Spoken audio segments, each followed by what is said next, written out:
Hopefully a lot of you are familiar with this. You probably are, even though it's not getting much play on the mainstream media, which is probably why you're not too familiar with it. You have to come to YouTube, BitChute, Dailymotion, Brighteon, Library, all these different sites in order to get actual news. It's kind of sad, right? This is the case of Cannon Hinnant. And this shooting happened a couple days ago. This was in North Carolina. Just read a little bit of this. It says here, North Carolina police charged Darius Sessoms on Monday for murder. Hinnant's family said the boy was riding his bike in front of his father's house in Wilson, North Carolina on Sunday when Sessoms approached and shot him in the head. I've heard a couple things about this, but I haven't fully explored it, so I wanted to read this for myself and see what kind of clarification I can get. And a lot of you are probably familiar with all the facts already. But even if you are, hopefully we can learn a little something new here. Sessoms is their next door neighbor, and the families are said to have known each other for years. Crazy, right? The family is shocked and said there was no bad blood between them.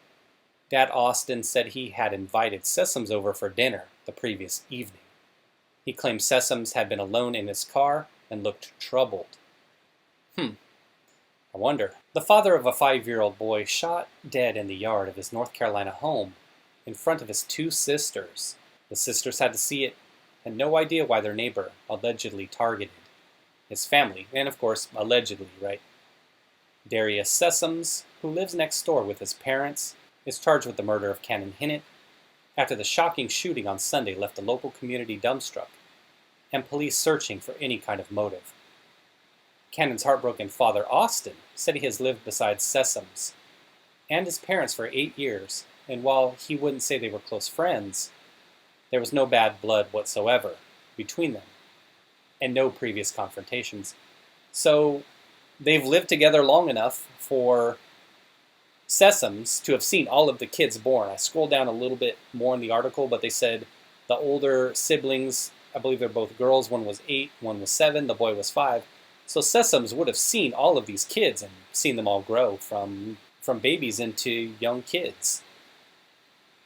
All right, well, let's go on and read some more. Let's see what's what. And we have this, right? Secoriea Turner in Atlanta, shot. They were the ones, the family turned down the wrong road and the BLM rioters were out there. Shot into the vehicle, killed her, 8 years old. They charged the guy, they got the guy, he was a 19-year-old. Charged him with murder, 19. We'll see. If he's really the guy, then he's done. The kid in Chicago, the 3-year-old boy, Mehki James, who was shot and killed, he was the kid going back home from getting a haircut. I believe he was walking with his father. No one's safe out here.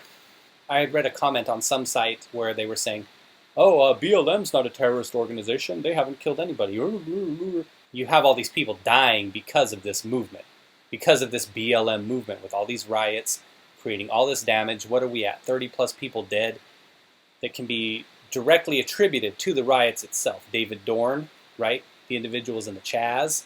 And that's just a little side rant. That's a little something I had in mind, comment I had read earlier where they were saying BLM hasn't killed anybody. Yeah, you can say that an organization directly hasn't killed somebody, but there's fanatics within that believe in the movement that have killed people.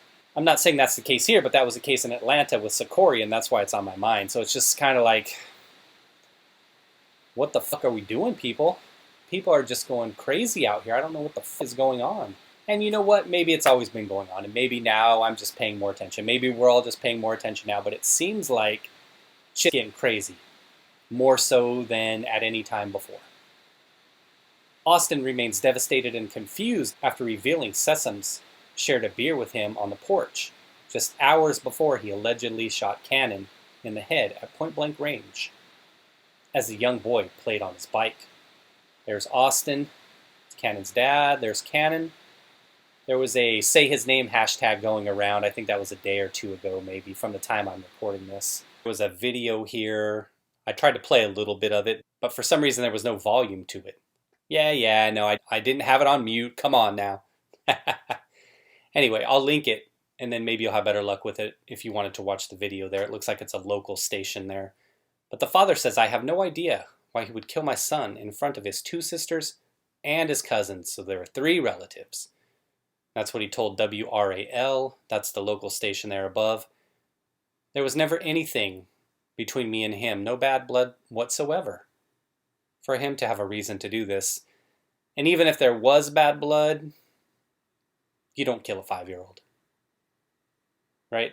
I mean, kids, elderly, disabled, those are individuals that we have to protect. He added that he would regularly check in on Sessions' parents to see how they were doing, and they had a good relationship. If that's the case, then I guess we would need to hear from the parents. Maybe they know something we don't. Maybe they'll talk about that here in the article, but maybe the parents know he has some kind of issues mentally. Maybe.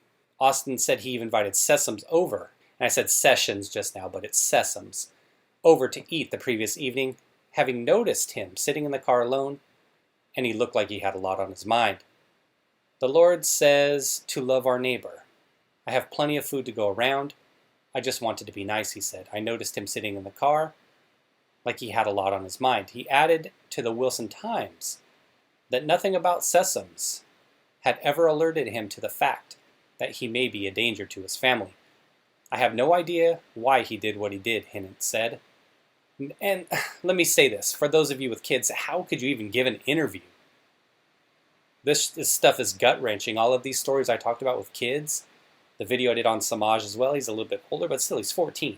And then Secoriea is 8, Mehki, 3, Cannon, 5. I mean, there's so many of these stories. I don't understand how the parents have it enough together to give an interview about it. I couldn't. I'd be just like, fuck off, no comment. I couldn't do it after losing a child. Even a week, a month, a year later, I couldn't do it. I don't know how you feel about that. I have no idea why he did what he did, Hinnant said. It was literally out of nowhere. He puts a gun to my son's head and shoots him. The day his son was killed, the family had carried out their normal Sunday routine, attending church and having something to eat before Cannon, his 2 sisters, and their cousin took to the front yard to play. They were just playing in the yard like any other day, Austin said. His fiancée had been keeping an eye on the children, but stepped inside for a brief moment when they both heard the gunshot in the front yard around 5:30 p.m. The first thing that went through my mind was that maybe he just fell off his bike. He said, the closer I got to him, the more I realized there was something more serious. Austin said that Sessoms was standing still in the front yard, in front of his parents' house, and pacing with the gun in his hand when he came to the front yard, but that he couldn't leave his son's side. It makes you wonder why, and obviously we wouldn't want this to happen, but it makes you wonder why he just went after the boy. Only one kid when there were 3 others around. Perhaps we'll discover that here. I screamed, somebody please help save my son. Help me save my son, please, he said. You can't imagine what it's like to hold your son in your arms with a gunshot wound to the head, and his blood is running down your arms. I was looking at him as I was picking up Cannon, Austin added. I was so full of rage, but I couldn't leave my son's side. I just wanted to be with my son. Sessoms fled shortly afterwards, driving off as Austin's fiancée called the police. A neighbor ran to help the family with an EMT bag, but Cannon could not be saved. Everybody just loved Cannon. He lit up the room, Austin said of his son, adding that it was heartbreaking that he died while riding his bike, one of his favorite things to do. That's why it's so horrific to me, he said. He was doing something he loved. Here you see photos of Cannon. He was set to start kindergarten. Hinnant was playing in front of his father's house with his 7-year-old and 8-year-old sisters. When he was shot, the home is pictured with the 5-year-old's bike circled, so the bike's here.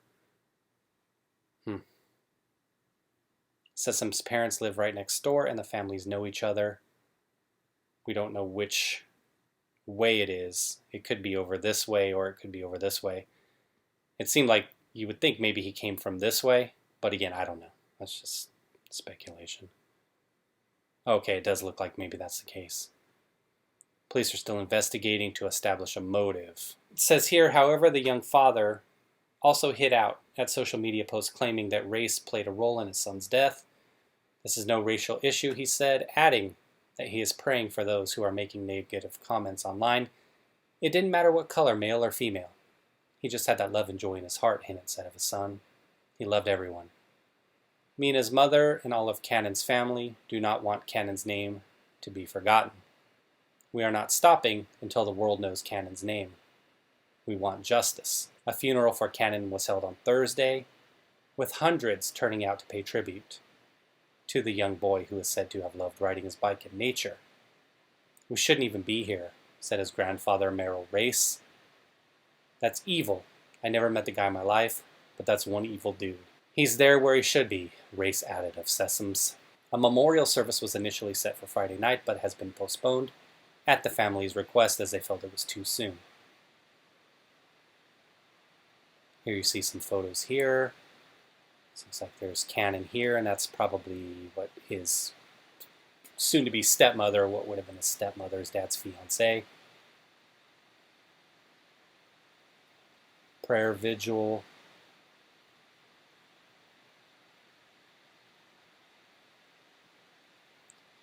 Scrolled through this a little bit here. He says a GoFundMe had been set up. The article there that it had raised over $300,000, but now the story's getting a little more play, I would think. Maybe nationally it's blown up a little bit. So now it's almost $600,000. I know that doesn't bring the kid back, obviously, but hopefully that helps them out. And again, same thing with Secoriea Turner, Mehki James.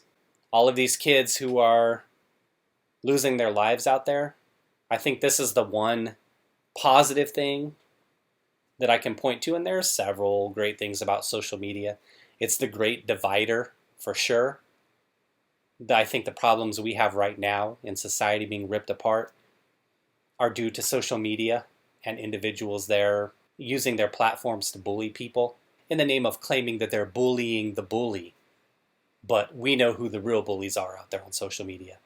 So those are the negative aspects, but the good thing is once you get your story out there, and generally people step up. Generally we see the good that's out there in most people, not just these animals on social media that are working to divide, and in mainstream media, but working to divide individuals.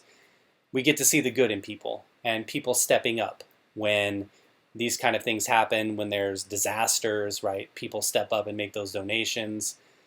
Disasters all over the world.